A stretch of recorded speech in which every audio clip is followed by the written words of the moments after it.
Welcome back, everybody. You're listening to This Week in America. Our guest is Curt Witcher. He's the manager of the Genealogy Center at the Allen County Public Library in Fort Wayne, Indiana.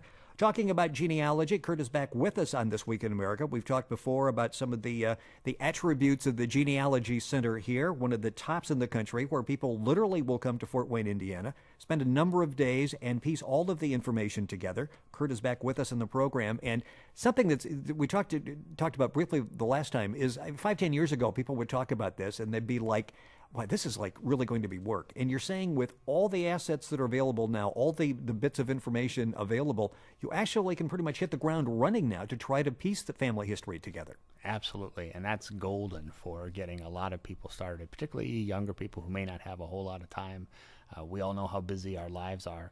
What the resources that have been coming onto the web, and they've been coming on hundreds of millions of pages at a time, what those resources have done is really opened up the field for anybody, for everybody to be able to do research. You don't need to be retired. You don't need to be rich and famous. It's literally available for everyone to engage in. And for us, that's exciting. That's really widening our customer base, and it helps people be more successful. Curt's website is acpl.info.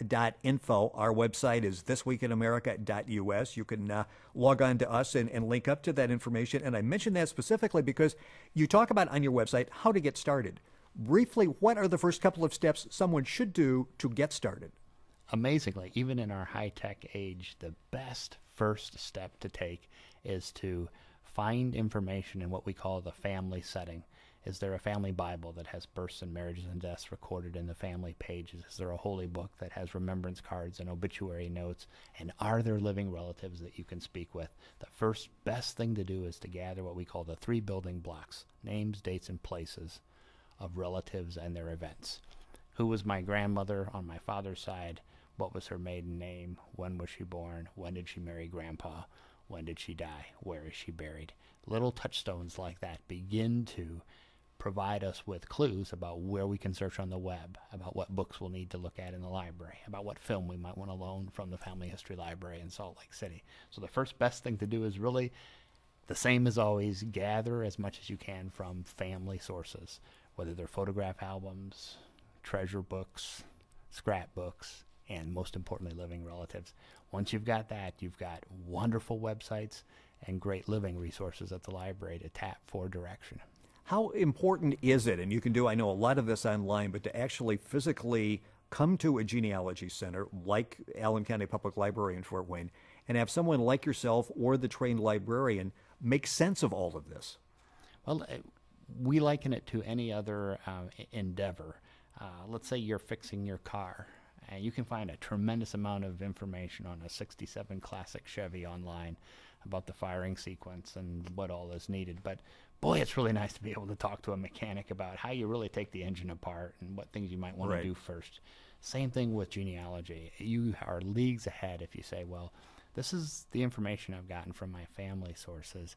What sites do you recommend that I search first? Ancestry.com is the largest genealogy site. They have 13 billion plus records on their site.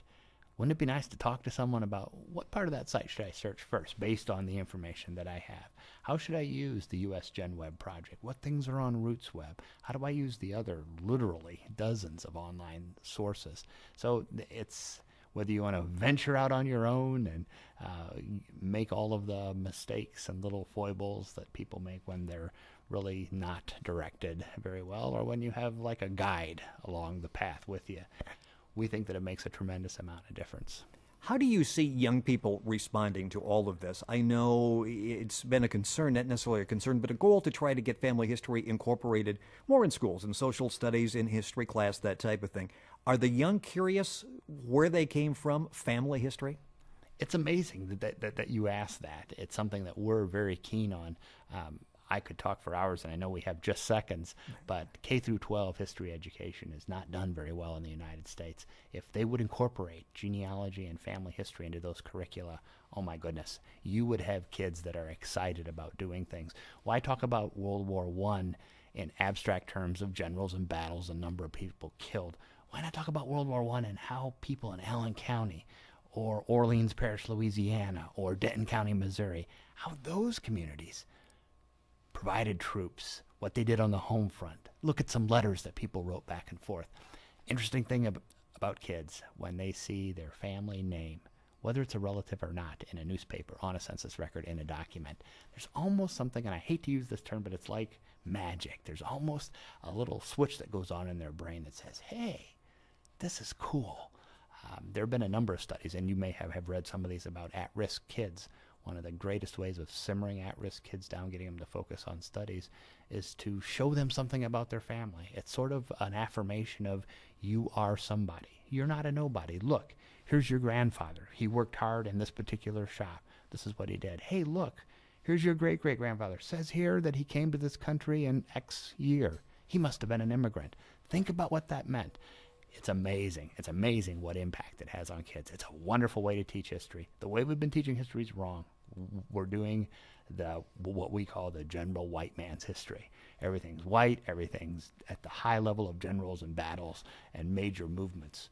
Who fights in wars? Well, hopefully we can harness your enthusiasm and try to change this and make it much easier for kids in school, that whole relatability factor with that. Curt Witcher has been our guest on This Week in America. He's the manager of the Genealogy Center at the Allen County Public Library. His website is acpl.info. Ours is This Week in America, and you can link up with Curt's website as well. Thank you for joining us, Curt. A pleasure. We'll have you back. Thank you for joining us. Thanks, everybody, for listening to This Week in America. Great. Curt, how easy is it now to actually get started tracing your family history? It's amazingly easy. First best thing to do, look at all of the home sources you have, from Bibles to living relatives, and gather names and dates and places from them. Second thing to do is to venture out online. Go to a site like Ancestry, come to the library site, read up on how to do genealogy best. Go to rootsweb.com. There's a wonderful project called the U.S. Gen Web Project. Plug it, see what resources are available.